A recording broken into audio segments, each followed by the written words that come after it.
Dirjen saya dan SKK Migas sudah menginventarisir polanya dari bawah, dari Bupati Wali Kota ke Gubernur.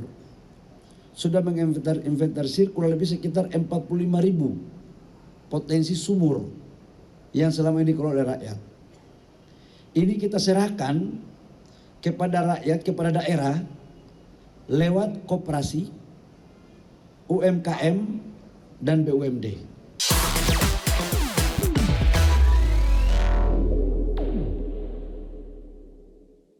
Pemirsa, Menteri Energi dan Sumber Daya Mineral Bahlil Lahadalia mengungkapkan sebanyak 45.000 sumur milik masyarakat telah rampung diinventarisasi dan siap untuk segera dikelola. Terbitnya Peraturan Menteri ESDM Nomor 14 Tahun 2025 tentang kerjasama pengelolaan bagian wilayah kerja untuk peningkatan produksi migas, membuka peluang bagi koperasi BUMD dan UMKM untuk bekerja sama dengan kontraktor migas. Menteri Energi dan Sumber Daya Mineral Bahlil Lahadalia mencatat sebanyak 45.000 sumur rakyat telah diinventarisasi untuk segera dilegalkan pengelolaannya melalui koperasi, BUMD maupun pelaku usaha mikro kecil dan menengah atau UMKM. Hal ini dilakukan usai terbitnya Peraturan Menteri ESDM Nomor 14 Tahun 2025 tentang kerjasama pengelolaan bagian wilayah kerja untuk peningkatan produksi migas. Aturan ini nantinya membuka peluang bagi koperasi, BUMD, dan UMKM untuk bekerja sama dengan kontraktor migas atau KKKS dalam mengelola sumur-sumur tua atau tidak aktif. Bahlil bahkan menyebutkan langkah ini merupakan terobosan baru di sektor energi pasca reformasi yang berpihak kepada rakyat.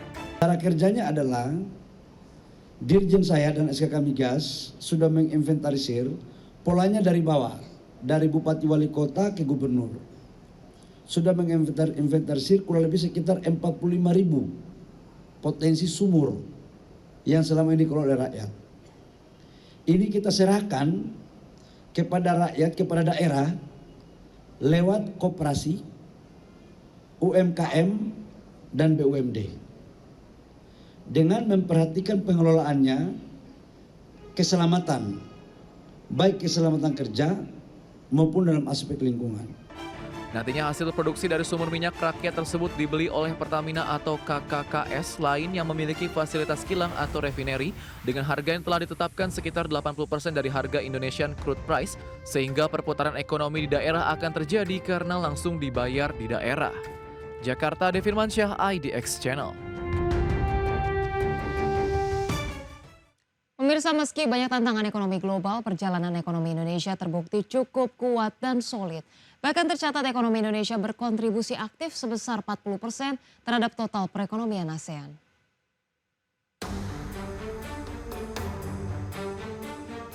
Menteri Investasi dan Hilirisasi dalam Forum Investor Daily Summit 2025 menegaskan bahwa perlu adanya keseimbangan perspektif ekonomi makro dengan dinamika ekonomi dunia dalam menghadapi berbagai tantangan perekonomian global.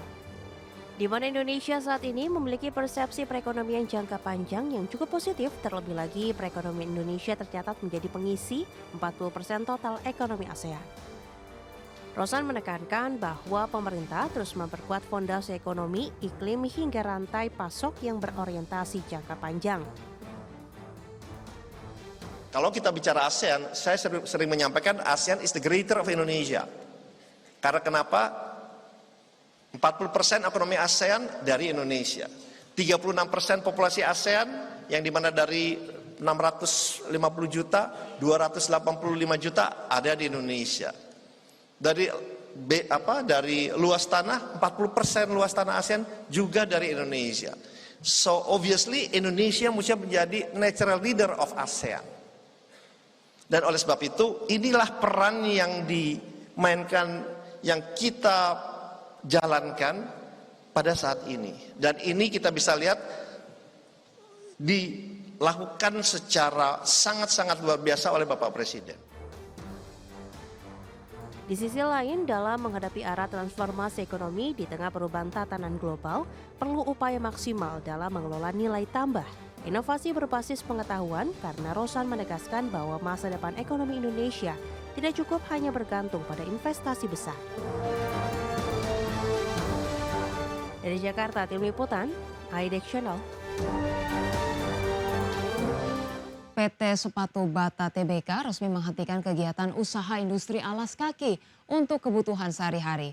Keputusan ini diambil dalam rapat umum pemegang saham luar biasa atau RUPSLB pada 25 September 2025.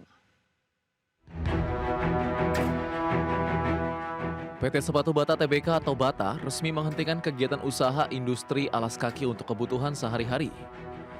Dalam risalah resmi RUPS LB, pemegang saham menyetujui perubahan pasal 3 Anggaran Dasar Perseroan untuk menghapus kegiatan industri alas kaki dari lini bisnis utama perusahaan. Selain itu, RUPS LB juga menyetujui penyusunan ulang seluruh ketentuan dalam Anggaran Dasar Perseroan sebagai tindak lanjut dari perubahan tersebut. Langkah ini menandai perubahan arah bisnis Bata setelah puluhan tahun dikenal sebagai produsen sepatu ternama di Indonesia. Keputusan tersebut diambil di tengah kondisi keuangan yang masih merugi.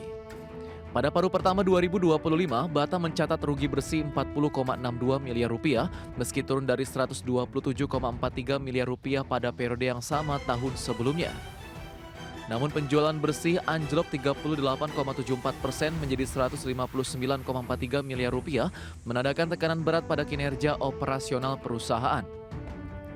Sebelumnya Bata telah menutup pabriknya di Purwakarta pada April 2024 akibat rugi berkelanjutan dan turunnya permintaan pasar.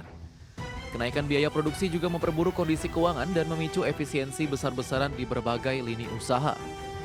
Dengan keputusan ini, Bata kini fokus pada strategi distribusi dan penjualan retail bukan lagi produksi dalam negeri. Berbagai sumber IDX Channel.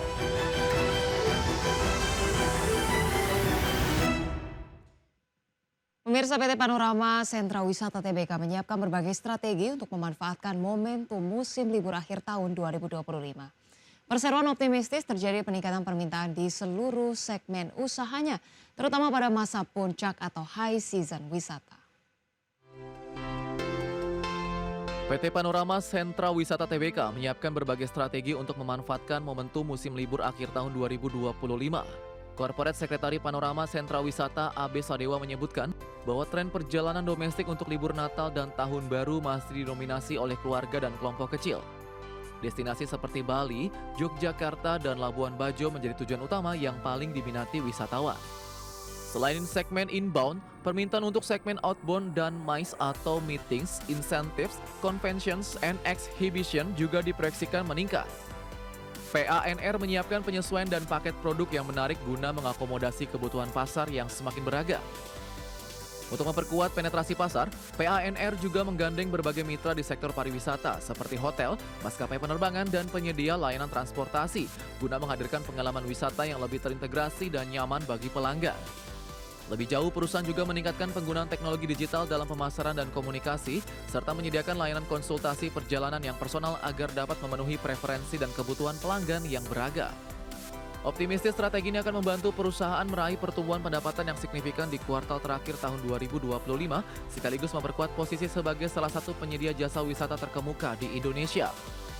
Dengan strategi matang memanfaatkan momentum libur akhir tahun dan fokus pada kebutuhan pelanggan yang beragam, PANR berupaya memenangkan persaingan di industri pariwisata Indonesia dan memberikan pengalaman wisata berkualitas. Berbagai sumber IDX Channel.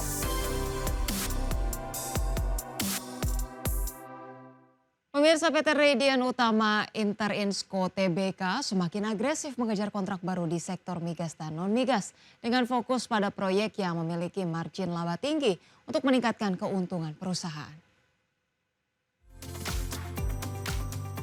Direktur Ruis Suharto Nur Cahyono membeberkan bahwa hingga kuartal 2 2025, perusahaan telah meraih kontrak baru senilai 1,31 triliun, melonjak signifikan dibandingkan periode yang sama tahun lalu sebesar 673 miliar rupiah. Memasuki kuartal 3 2025, akumulasi nilai kontrak baru yang diperoleh mencapai 1,64 triliun rupiah, mendekati total kontrak sepanjang tahun 2024 yang senilai 1,6 triliun rupiah, menandakan akselerasi bisnis yang kuat. Ruis tetap selektif dalam memilih proyek dengan margin tinggi untuk memastikan pertumbuhan laba yang optimal.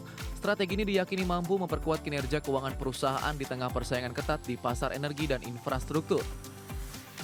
Fokus pada proyek dengan margin tinggi dan akuisisi kontrak yang agresif membuat PT Radian Utama Interinsco optimistis dapat mempertahankan momentum pertumbuhan dan memperkuat posisinya di industri migas dan non-migas.